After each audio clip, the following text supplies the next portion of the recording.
Before we get going, I want to tell you about another Radiotopia podcast you should be listening to, Song Exploder. Song Exploder is an award-winning show about the creative process behind the music.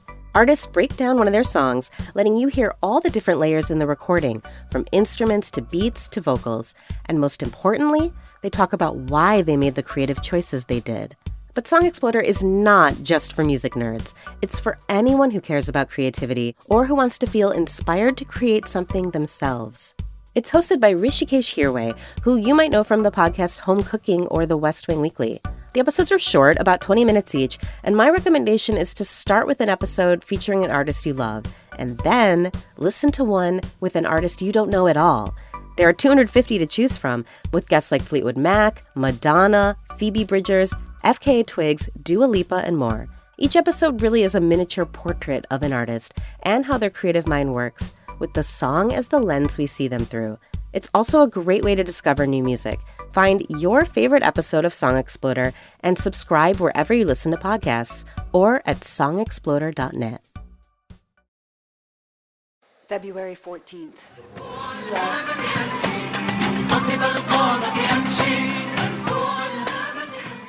In one arm, I carry an olive branch, and on my shoulder, I carry my coffin. As I march, my heart is red. My heart is a garden. My lips are a sky that rain, a fire that of love to everyone around me. Shit. And then he goes back to saying, in my right hand is a olive branch, and I'm carrying it as I march. Oh my god. Like, we grew up listening to this shit because, like, my dad this would be a thing that would just, like, play on the radio.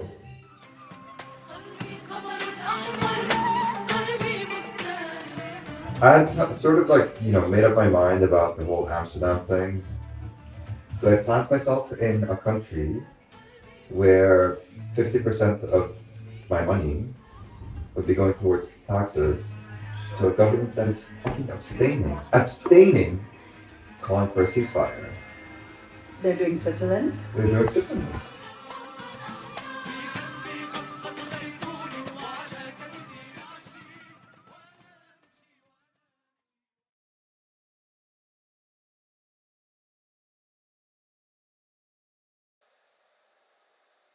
March 3rd. So what do you feel most comfortable starting with? I mean, do you want to read first? I'm happy to just, like, whatever you want, actually. Yeah. Sometimes it's better to start with talking because you get warmed up and then Sure. You feel easier to read. It's already starting to go on this thing. Maybe do you want to try saying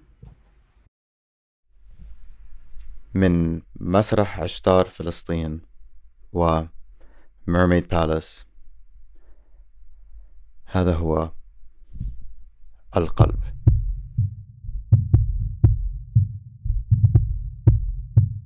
My name is Ali Dajani and I am a Palestinian Jordanian, born and raised in Jordan, and had the privilege of being able to study and then from there work and live in Canada, where I became also a Canadian.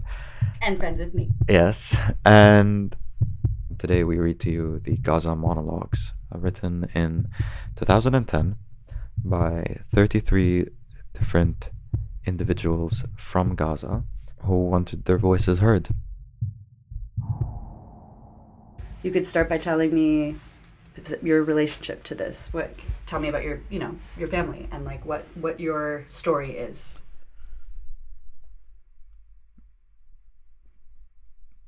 I had an interaction with my cousin not long ago who I know lives in the UAE. She was moving houses, and one of the things that she was finding particularly difficult is reckoning with the idea that she had done so much to make this house a home for her and her family. They had, built a very elaborate garden, and at one point I looked at her and said, why? Like, you were renting this place. And she looked at me and said, Ali, I guess this is what it means to be Palestinian today. And this is by no means a tragedy in and of itself, but it's an indication to show just how nuanced the Palestinian identity is today between people that are first, second, third generations of Palestinian refugees and those that live actually on the inside. My paternal grandfather left Jerusalem in 1948 and settled in Amman, and because he was a part of that wave of immigration and refugee status to Amman, gained Jordanian citizenship at the time and was able to establish himself in that city and has lived there and died there, and so did all of his children. What happened in 1948? Sorry. Not as a historian, obviously, like based off of what you were told as a kid. Well, there was a war happening, and people who had lived there for a number of generations had to evacuate the homes that they inherited and lived in, and even as much as to literally leave pre-prepped meals on the stove, thinking that they're just going to be back in a couple of hours. Just had to get out of harm's way for a little while. Even carried the keys of their homes on their neck, like as necklaces, because it's just going to be a minute and they're coming back. And then never did, because of colonialism and settler powers. And it is so. The British decided to donate land that was not theirs to donate to begin with under a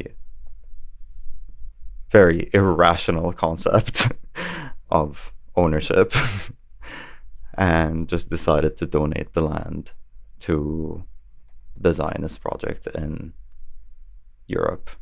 They chose this piece of land. Could have been a number of different places around the world, but they just happened to like this one because of its religious connections. And so here we are.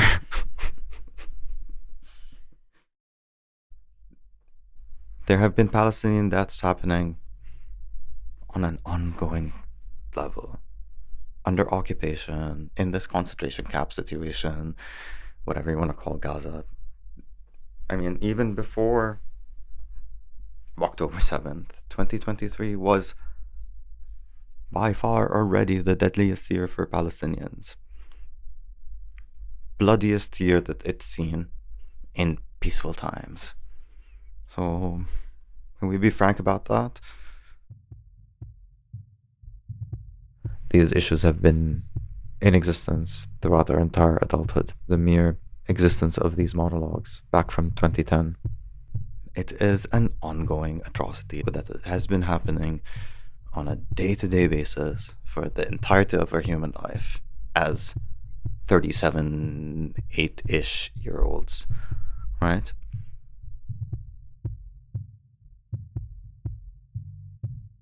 It is my honor to read in English and in Arabic, and will admit that I don't have a Gazan accent in Arabic. I have my weird blend. I'm gonna be red to filth for my accent.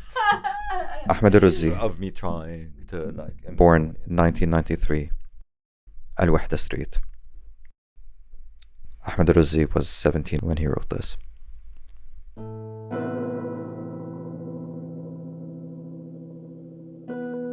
Before the war, I used to feel that Gaza was my second mother. Its ground was the warm chest I could lay on, and its sky my dreams, without limits. But today I feel it's an exile. I stopped feeling it's the city of my dreams.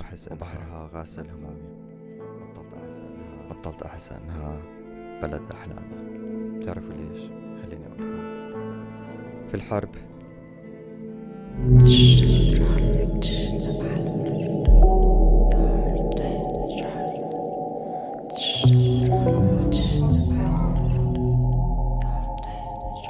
In the war, the main electricity pole was hit by a huge rocket, and the electricity went out. There was another line working near the house. I went to our neighbor and asked him for an extension so we could connect to the second line. Once we were connected and our house was lit, he came to take the extension back.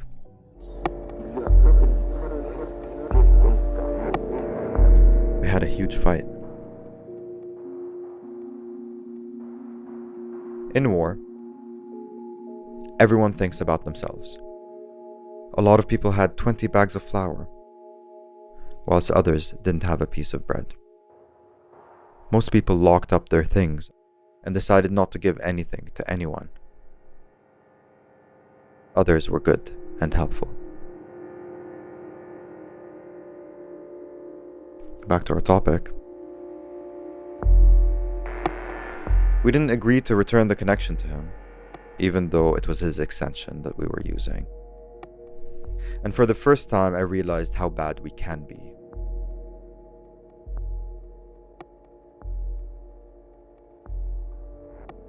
We were punished on the spot. The house next to ours was bombed and split into 2 pieces. We left the connection and the electricity and everything and ran away to my uncle's house next to the municipal park. My dad kept reassuring us, nothing will happen. We stayed like that until midnight. Suddenly he said, "We're going back home." And he started shaking. All of us started shaking with him.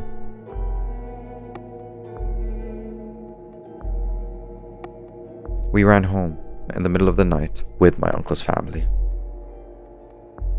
Till today, I don't remember where we slept or how. The important thing was we were away from that building. We found out our neighbor had taken the electricity connection. We spent the night in darkness while his house was lit. After that, my dad got a connection complex. He bought 3 electric cables and 6 bottles of gas, 20 electric fans, 20 neon lights, 20 packs of candles, 3 electric cables and 20 neon lights, 6 flashlights and 2 boxes of batteries. We are living in a war, and we have to be careful till things get better.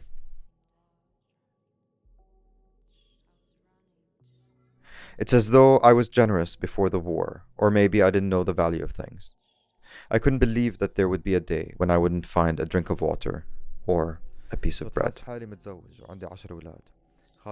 But after the war, I became careful with everything and anything.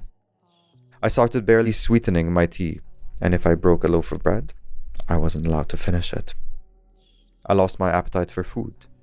My dad says, "Ahmad always has his pocket money." Of course, because I take it and save it in case there's another war. I feel like I'm married with 10 kids. I'm scared of life, of the smallest things, of everything. Always worried. I feel that all of Gaza is sitting on moving sands. Any madness that you can imagine can happen in a second in this place. And a lot of dreams may come true. It's a strange city with no logic, but it keeps pretending nothing is wrong.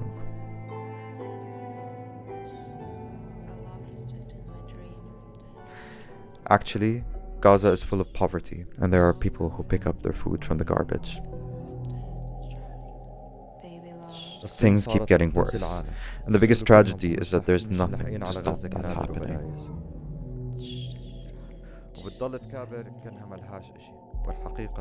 Every pit has a bottom, except Gaza. I dream of living one day in freedom, and I don't think that's a big dream, but it's hard to come true. We have to plea, and God will provide. And to you folks, goodbye. نقضي على الانقسام الفلسطيني اللي مشكل انفصام في شخصيتنا أنا تعبت من التفكير، مش عارف أبطل أفكر، بس العبد في التفكير والرب في التدبير. ومع السلامة يا كبير.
April 13th. Someone texts in our university group chat, "Ollie, are you and yours doing okay? I heard some missiles have been shot down over Jordanian lines."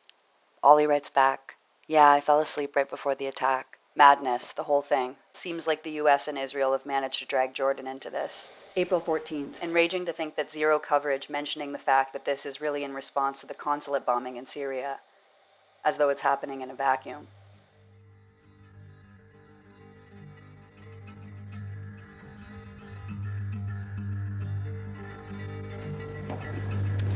Hello, tender heart.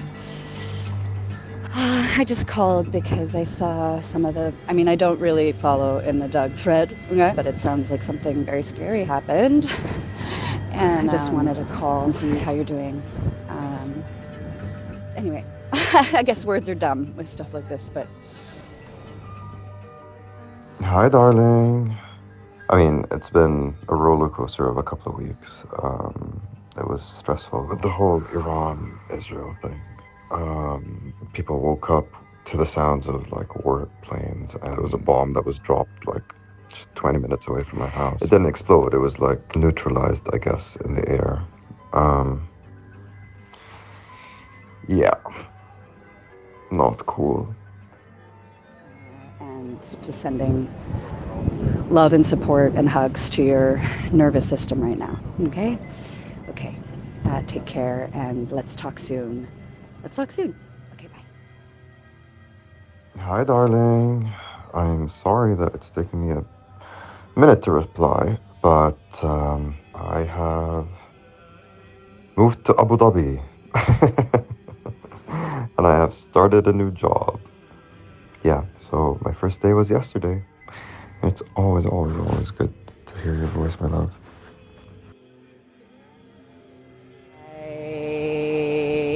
I did not listen to or download your message in a timely manner. Probably it's been over a month. So it's not now, new so anymore, the fact that you are working your new job. But congrats. Belated congrats. Amazing that you took the job, amazing that you moved, amazing that you've started. How's it going? Hey, love. I'm optimistic about the new start. The people seem nice. It is really, really, truly remarkable when you start to realize what things we need to sort of normalize and accept are happening, and sort of have to sort of just keep going with your life. For me to even be saying that I've moved countries and I've done stuff where others just not that far away are facing a very different reality. It's all very layered and weird, and humanity is really ugly and disgusting. But sending you a big hug and a big kiss. Hello, beautiful heart and voice. I've said it to you in different ways many times now at this point. But oh my god, you have such a nice Obviously, voice. I'm working on the thing right now. And I'm actually listening to your voice. And that reminded me that I had a message to send. So I have I actually had 4 people who just arrived in Egypt from Gaza. Like, they were from the north of Gaza. They lived there their whole lives. This young girl, 19 years old, had just started medical school. Her brother, 24 years old, was in his 6th year of medical school, supposed to graduate this year. They're trying to find an apartment. Like, it's of crazy shit about getting them paid was really difficult. I used your the app that you shared me on, the No Thanks app, to check about PayPal, and PayPal is no. PayPal is no thanks. PayPal is evil. PayPal froze my account when I tried to pay people from Gaza. They said that they couldn't complete the payment because of regulations. And then when I called, they were like, we can't tell you what the regulations are for security reasons. I'm like, what the fuck? And then, of course, I'm like showing my whiteness so intensely by being so appalled that this is happening. So PayPal's no thanks. And there's this comedian who lives in Amsterdam, actually, and he's from Jenin. So he does a monologue, and then he shares some of his comedy, and he has this story that he wrote. It's like so beautiful. It's called The Horse of Jenin. It's funny and also tragic and awful. He's doing a monologue, and then the woman in Athens that I met who put me in touch with all these people. Yeah, she did a monologue, and she grew up in Nazareth, where she went to like Israeli school as a Palestinian, and so she has a different point of view. She's living in Athens, kind of like having like stress attacks and stuff, and having trouble working, and like. Hello. Oh my God, I was like wondering where you disappeared off to. Doing well. I also, I'm looking forward to hearing the first cuts and whatever you send me. I'm curious and excited about it. Sending you so much love. One thing in our interview that I thought would be important, like you kind of talk loosely about how your view of the West has changed, but I think it could be really good to hear that more clearly stated. The way that I'm thinking about this and the reason why it's not just about the region, it's about everything, it's about everyone, it's about humanity, it's about the global order, the global world order, and what we're willing to accept.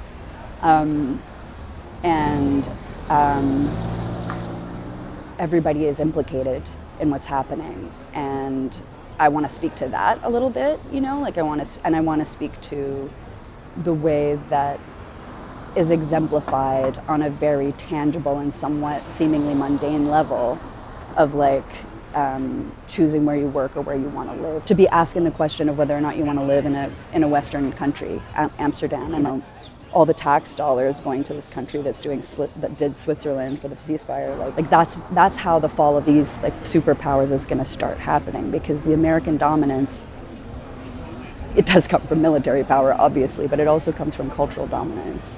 And like this like two-faced cultural superpower that on the one hand represents freedom, like all these ideas, that it actually at the same time as representing those ideas is like robbing those very same things from entire populations of people so that they can maintain their access to freedom and their access to like being able to make choices and whatever the fuck. You get what I'm saying? Okay, this became very long, but let me know what you think.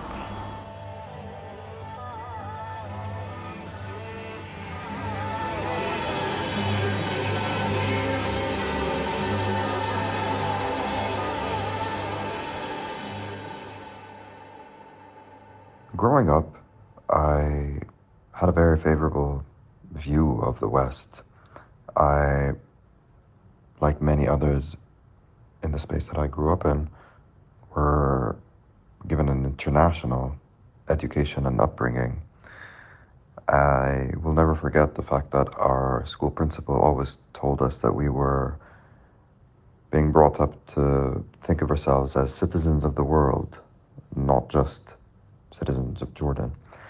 I aspired and worked hard to ensure that I got an education in Canada, and the idea there was that it would help set me up for, a global sort of lifestyle. I was heavily influenced by Western concepts and Western ideas and Western thinking throughout my entire life.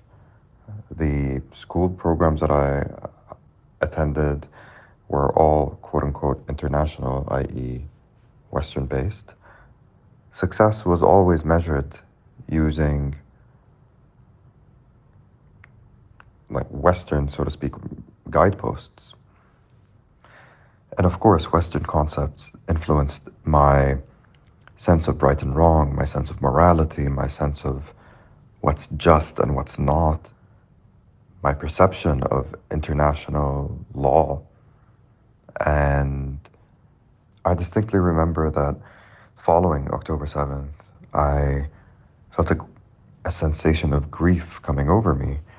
And in sort of trying to unpack that, I was effectively mourning,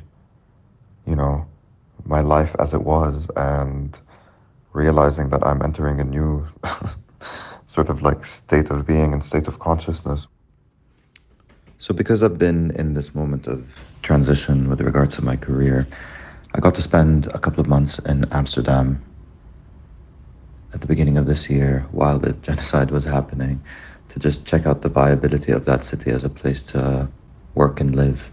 What transpired since, in terms of the actions of the West collectively since the 7th of October, was incredibly naked in a way. It was so completely misaligned with values that I had grown up being taught.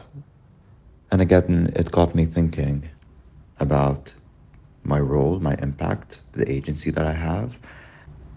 I decided that now was not a moment where I was comfortable existing and contributing to the West in any way.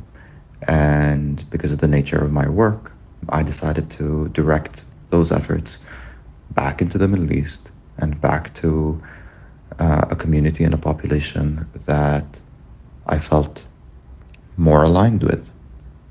So I guess people are ultimately, at this point in time, expressing their agency with whatever level of privilege that they've got, to contribute, direct, and impact on levels that they can do.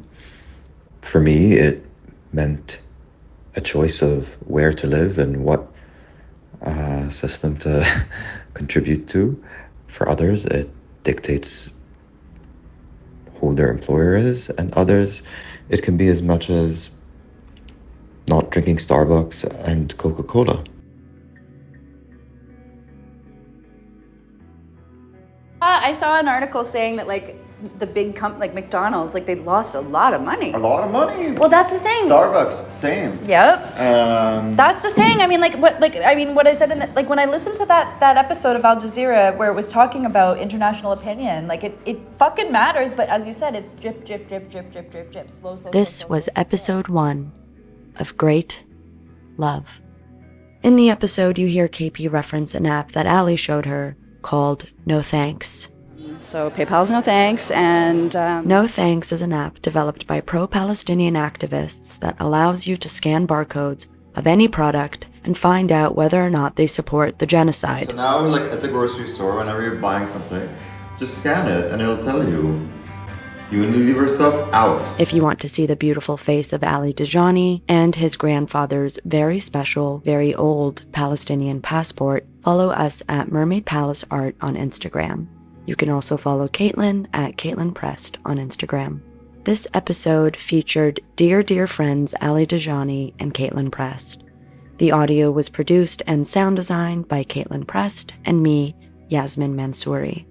This team also includes the radiant Doris, whose last name we are not sharing to protect her family currently living in Israel. Doris is the development producer on the series. Story, spirit, and audio consulting help from the indomitable Aliyah Pabani.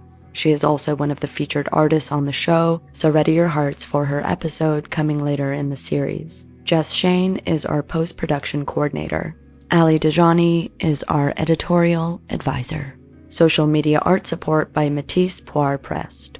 Great Love, The Gaza Monologues Revisited, is a production of Mermaid Palace. The monologues you hear performed in the episode come to us from Ashtar Theatre, based in Ramallah, Palestine.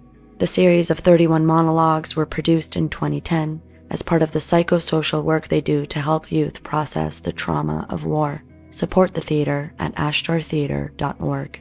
Our greatest wish for you, dear listener, if your hearts and pockets are full enough that you want to help those in the series most in need of your help, is to please, please, please donate to the GoFundMe for the Jobber siblings. They've recently escaped from the north of Gaza and are now living in Cairo. All three of them, Tarnim, Ahmed, and Hamza, were enrolled in medical school until the war broke out. The only thing keeping them from re-enrolling in Egypt is a lack of funding. Please follow the link in the episode description. The song you heard Ali translating and reciting lyrics from is As I Walk by Sami Al-Ghasim. Music from artist XLMXHFI, whose track Love Is a Lie and That's Okay, Abdul Halim Dream Pop edit, is available on the recently released compilation album titled Enough, from 63 different artists including Nicholas Jar and Maze, to raise funds for Palestinian children in Gaza. The Bandcamp link to the album is on the Mermaid Palace and Heart websites. There are some real gems in there. In fact, all of the music you heard this episode will be linked on the websites, so please go there if you heard anything that you liked, or you're just a generally curious person, because who knows what you might uncover as you foray onto the website. Music also from duo Esmerine from their Transcendent album, Lilacuza. Other music heard is from a Mutant Radio mix called Mace Invites XLMXHKFI, In the Ruins of a Tender Heart. And finally, if you've replayed the trailer a million times like we have, and not just because we were editing it, then you're surely equally obsessed with the music you heard in it by Palestinian rapper and producer Muqatta'a from his album Kamil Manqus. Muqatta'a, you'll find, if you dive into his discography, never ever misses. In the episode, you hear KP reference an app that Ali showed her called No Thanks. Highly recommend using the No Thanks app. Special thanks to Ola Tabari, a world-renowned Palestinian actress born in Nazareth, director, artist, and founder of La Amoureuse production house, who contributed during the development phase of the project, helping Doris and KP in brainstorming and framing the series. We'll be releasing weekly, so stay tuned next week for the next episode, where we feature the great Palestinian comedian, Ala Shahadi. Radiotopia from